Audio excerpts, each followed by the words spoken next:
I'm going to show you this lock here. It's called, if I can get it up there, a Sobinco. It's a Sobinco 5-pin thumb turn. Someone turned up round here yesterday with this lock and with 3 keys for the lock. There you go. And that's what the keys look like. And he wanted me to make a bump key for him. Now I went through all my blanks and I didn't have any Sobinco blanks or anything near them, so I had to use his spare keys. Now if you're making bump keys out of ready cut keys, your spares, you're always going to have to accommodate the deepest cut. If you're going to go and buy a lock especially for this purpose, get one that isn't cut too deep. When I cut my bump key, I'm going to have to accommodate, well I'm saying I'm going to have to, I've already done it. I have to accommodate that deepest cut there, yeah?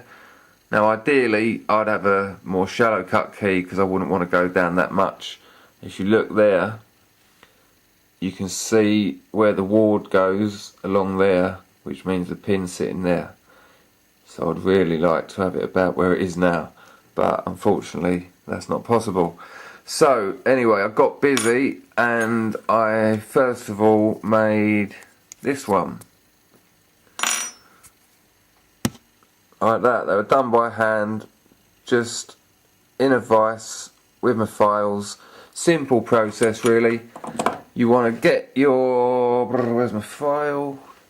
Where is my file? Yeah, you want to get your key, and you see the flats that run along the top of it there. See if I can get a better view of the flats. No, don't know how to use the camera at all. Look, my television, tiny. My telly, look, is about 1 inch big. Anyway, what you do, you look at the flats on top of the key. You get your file on them, turn the key that way, and make your line. That way, make your line. Go along all 5 or 6 of them, turning the key up and making a line. When you've got your 5 lines along here, bosh it in your vise, and you've got it.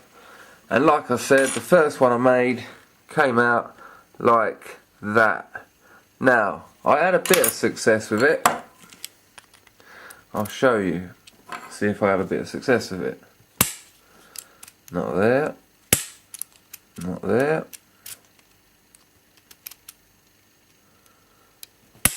Not there. So, what do you do? First thing I tried, a couple of the old dampeners. These are amazing. Now pop it in there, slight bit of pressure,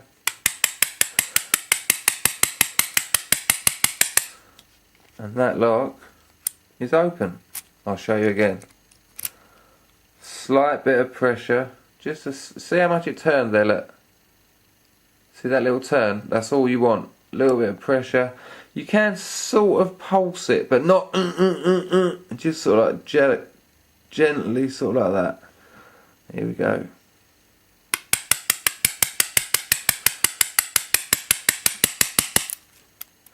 If it's not working, and this is with any bumping, sometimes take it out so the pins can all reset themselves and try again.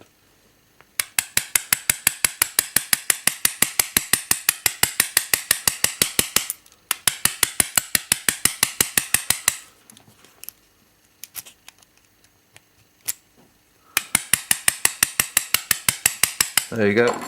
I was quite impressed with that. Anyway, I managed to make another one using a radius cut, which is about 1 more depth shallow.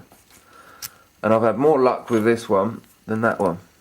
I mean, with the dampeners on, the other one's great, but this one seems to work quite well without them. There you go. So, someone turns up with a Sobinco. Next day, I've got their working key and 2 bump keys. You gotta love it. Cut on. I also suddenly thought that I also suddenly remembered I haven't shown you the springs on the go, and these are quite good. So there's the bump key I'm using again, that one. That's the spring. Put it on, put it in.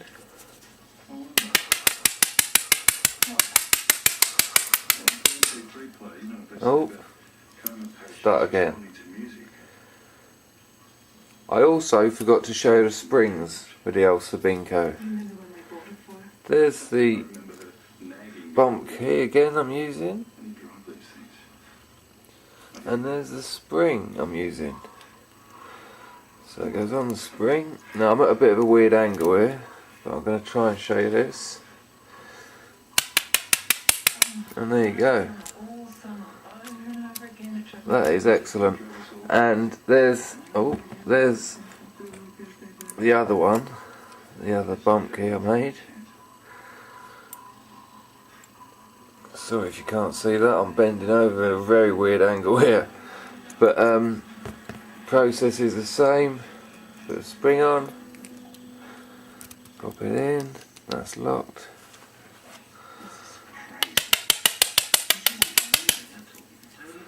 Ah, was that a shot? I'll show you again.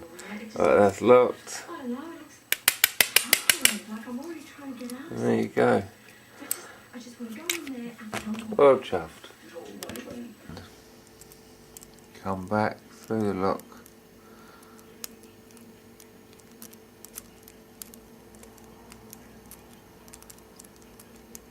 There's a bit of engagement there. And there you go.